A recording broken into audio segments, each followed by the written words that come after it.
Magandang araw. Ito na nga ang ating cellphone na nalaglag. Noong kung natatandaan nyo, noong nag-rides tayo na nakaraan, namaga yung battery pack dahil sa kalumaan na rin. Dahil pag nag-games, nagra-rides, lagi nakasaksak sa charger. So, yan yung nangyari sa kanya.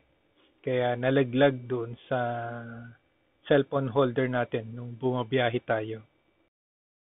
Ito na po yung ipapalit natin doon sa lumang cellphone. At usually, pagka bumili kayo nito, walang kasamang charger. So, siguraduhin nyo muna sa seller ninyo kung may kasamang charger. Pero ito pong binigay sa atin. Opo, binigay po sa atin to noong isang subscriber natin dahil nga nakita niya yung sa cellphone natin na luma at yun, usap-usap sa chat na hirap nga pagka bumabiyahe, namamatay, kailangan lagi naka-charge. Pagka namatay yung charger sa motor, pinatay mo yung makina ng motor, mamatay yung cellphone. So pag pinandar mo lang yung motor, kailangan ilang minuto muna napaandarin mo para mapacharge yung cellphone at doon pa lang makakaalis kami kasi nangyari na lumampas kami sa dapat likuan dahil nga hindi pa nagbo-boot up yung cellphone. Kaya malaking bagay po na salamat sa nagbigay ng bagong cellphone na to. Dahil konti pa lang nga tayo ng subscriber, sana po ma-endorse nyo naman kami. Lalo na po sa mga kababayan natin na OFW, sana naman po ma-subscribe nyo kami, ma-endorse nyo kami.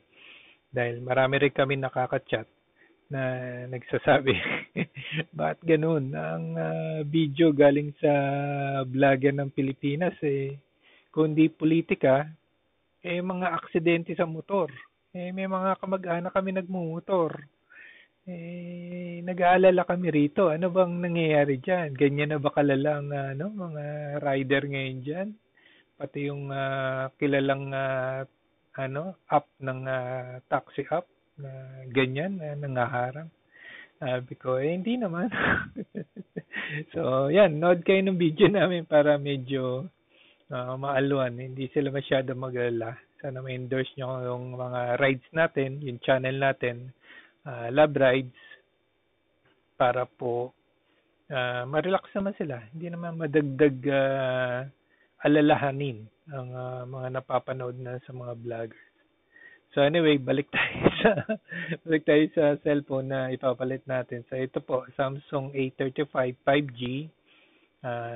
Globe yung unit na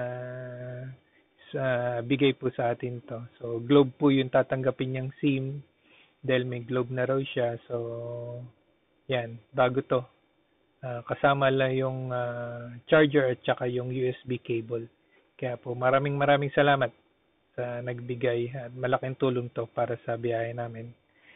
So muli po sa susunod, kita-kita tayo at ito na po ang ating magagamit sa ating rides.